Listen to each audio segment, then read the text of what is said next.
What's happening, guys? So, I wanted to talk about a cooler that I picked up a little while ago. Just a cheap little, it was like 18-20 bucks on Amazon cooler. Little tower cooler. It's the Deepcool Gammaxx 200T. So, I got this originally for a older i7 2600 non-K that I had laying around. It was a system I was trying to sell. I didn't have a cooler for it. I needed something cheap, and I didn't want to just stick a little stock style cooler on there. I didn't just want to get one of the aftermarket stock coolers, as ass backwards as that sounds. But started looking at options, and that was really cheap. It was 2-day prime shipping, so I said, what the hell? Why not? We'll try it out. So, got the cooler. My first impressions are, it looks more like a 90mm tower cooler. It looks more like a small form factor tower cooler, but it has a 120mm fan on there. It's got this really neat design where it kind of funnels it down, and so hopefully that would, help with airflow, but really that allows it to have a lot quieter of a profile. And that was really what I was going for, is it doesn't have to cool much. It's just cooling at 2600, and so I figured, well, hell, it's probably going to be enough. So I wanted to get some actual numbers there. And so one of the things that I did was I actually tested it on my 8120, but we'll come back to that. So I wanted to talk about the mounting solution, and I tried this on both an AMD system as well as an Intel. On the Intel side, as far as I know, it supports LGA 1155 through 1151. It may also support 1366, but I'm not sure on that. AMD side of things, it supports AM3 Plus all the way back through, what would it be, AM2, maybe AM1 even, good God. Or whatever the first AM socket was. With that in mind, I'm not sure if it works on AM4. I'd be willing to hazard a guess that it doesn't. For the mounting solution on AMD, it uses the included backplate and then the two little brackets that stick onto the board. All the motherboards come with that stock, so you'll just be using that and sticking it on rather than your stock cooler. Intel side of things, it's very easy to install, but very frustrating. It uses the goddamn push pins, and so that's easy because pop, pop, pop, pop, you're ready to rock and roll. But there are a couple of downsides, and you'll see in the installation video, I actually ran into an issue where there was a backplate on my specific motherboard that I had to remove, and so I actually had to take the socket off, remove that. It's a pretty simple process, to be honest, not a big problem once I realized what the hell was going on, but it does need to be noted. The push pins do make me a little nervous though, I have to say, because I feel like with the tower cooler, that's maybe not the most secure way to put that on there. I feel like there's better options that could be done in this price point, but again, it's a sub $20 cooler, so keep that in mind. I didn't really have any problems with it until I actually went to sell this computer a little while ago, and as I was going down the stairs with it, I heard this god-awful just clunk, and I was like, holy fuck. And so I looked inside, and it was the CPU cooler just falling off, and so I don't know if I had missed one of the pins, or if I'm really just that dumb, or what was going on, or if it's really that weak of a mounting solution, but just something to be aware of. Mounting on the AMD side of things, everything went smoothly, but I had to put an ungodly amount of pressure on that thing. And it doesn't sit flush with the CPU, it actually tilts in. You'll get one of the notches latched, and you have to just lean that son of a bitch and just put just an uncomfortable amount of pressure on there. But once it's on, it's nice and tight, everything seems to fit. And so, with that in mind, I wanted to get some performance numbers. I want to give you guys a baseline, a comparison.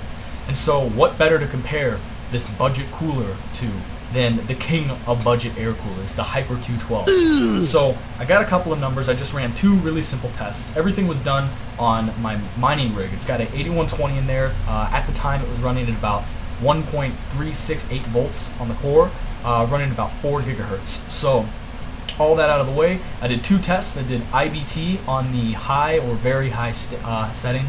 Sorry, I don't remember. And I also ran a test for XMR mining from Monero. I was using Stack's XMR miner. With that in mind, I also had the large page file enabled. That's the point of the miner. You want to do that. So I've got the numbers here. So the Gammaxx 200T at these settings for the IBT was throwing out, after three runs of IBT, was throwing out 64 as the core temperature, and then the package temperature was reported as 59, and so that matters.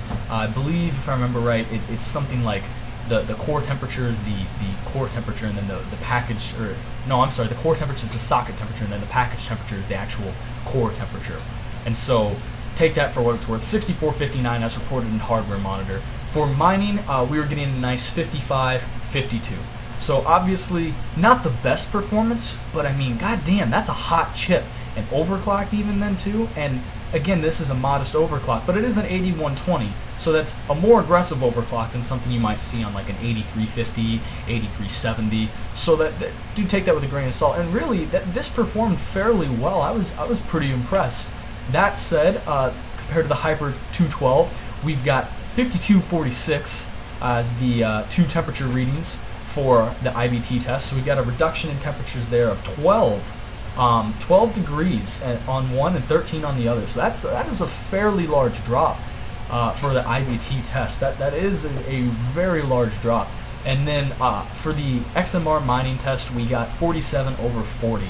And so that too was a pretty significant drop. Not as significant. What was it, like 8 degrees or so? And so 8 degrees on one, 6 degrees on the other. So what does it boil down to? For less than $20, I think it's really hard to beat this cooler. There might be some horrible thing you can buy on AliExpress and wait a week for it to show up, but for 2 days to my door for less than $20, this cooler is fantastic. And for lower power CPUs, especially newer ones like the Ryzen CPUs, putting this on something like an R3 or maybe even like an R5 1600, you would be able to definitely overclock this. And it would be a fine cooler in many cases. And so it really makes me kind of look at the Hyper 212 in a different light. And this is something I think I'll talk about in a different video, but that's a story for a different time. So overall, I've got to say, for less than $20, it performs well, but it's not great by any means. It's certainly not breaking any price to performance ratios. That also, the mounting solution is a little bit cheap. It feels cheap. The cooler itself feels great, but the mounting solution, not my favorite in the world. So would I buy it again? Maybe. I'd be more interested in buying the bigger brother, the 400T, I believe it is. So that is priced and seems to compete directly with the Hyper 212, and I think that could be a very interesting setup. But as it stands, if you've got a locked chip, maybe a Xeon or something, maybe you've got one of the newer Ryzen chips, doesn't draw as much power, I think this would be a great, very cheap option if you just want to do a little bit of overclocking or have a locked chip. It isn't going to throw out too much heat. It was nice and quiet the whole time. Looked pretty good, felt pretty good. The only downside I have is that mounting system, especially on Intel, that I'm very worried about security over time. So like this if you guys did. If you don't like it, reconsider your life choices. I don't know, whatever. But I hope this was helpful to some of you guys. Have a great day. I'll see you next time.